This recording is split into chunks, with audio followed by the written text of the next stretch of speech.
ఫిబ్రవరి 2026 నెలలో గ్రహ గోచారాలు ముఖ్యంగా మన ఆలోచనలు, నిర్ణయాలపై ప్రభావం చూపిస్తాయి. ఈ నెల ఫలితాలు పూర్తిగా గోచారాల ఆధారంగా వాస్తవ పరిస్థితులను దృష్టిలో పెట్టుకుని చెప్పబడుతున్నాయి. మిథున రాశి వారికి ఫిబ్రవరి 2026 ఆలోచనల నెల.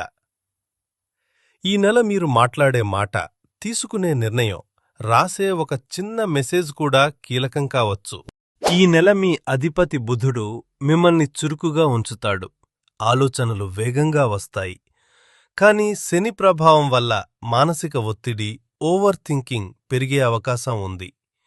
ఒకేసారి ఎక్కువ పనులు చేయడం ఈ నెలలో ఇబ్బంది కలిగించవచ్చు. పని విషయంలో ఫిబ్రవరి నెల కీలకం. మీ ఐడియాలు మంచివే కానీ వాటిని అమలు చేసే విధానం ముఖ్యం. ఉద్యోగ మార్పు, కొత్త ఒప్పందాలు, సంతకాలు ఇవన్నీ పూర్తిగా చదివి అర్థం చేసుకున్న తర్వాతే చేయాలి. డబ్బు వస్తుంది కానీ ప్లానింగ్ లేకపోతే నిల్వ ఉండదు. ఈ నెల మిథున రాశి వారికి సంబంధాల్లో ప్రధాన సమస్య మాట. మీరు చెప్పాలనుకున్నది ఒకటి, ఎదుటివారు అర్థం చేసుకునేది ఇంకోలా ఉండొచ్చు. భార్యాభర్తల మధ్య స్పష్టత అవసరం.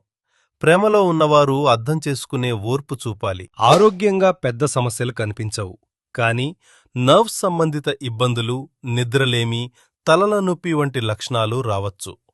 మొబైల్ మరియు స్క్రీన్ టైం తగ్గించడం ఈ నెల చాలా ముఖ్యం. ఈ నెల మిథున రాశి వారికి 2 సరళమైన పరిహారాలు, ఒక మంత్రం చాలా ఉపశమనం ఇస్తాయి. మొదటి పరిహారం, ప్రతి బుధవారం పచ్చి పెసలు లేదా ఆకుపచ్చ కూరగాయలను దానం చేయండి. ఇది బుధుడి అనుకూలతను పెంచుతుంది. రెండవ పరిహారం, రోజుకు కనీసం 10 నిమిషాలు పూర్తిగా మౌనంగా ఉండే అలవాటు చేసుకోండి. ఇది ఓవర్ థింకింగ్ను తగ్గిస్తుంది. మంత్రం ఓం బుధాయ నమః. బుధవారం రోజు 11 సార్లు జపించండి. మిథున రాశికి ఫిబ్రవరి 2026 నెల మొత్తం శుభ ఫలితాల శాతం 74%. ఈ నెల మీరు మనసును నియంత్రిస్తే నిర్ణయాలు మీకు అనుకూలంగా మారతాయి.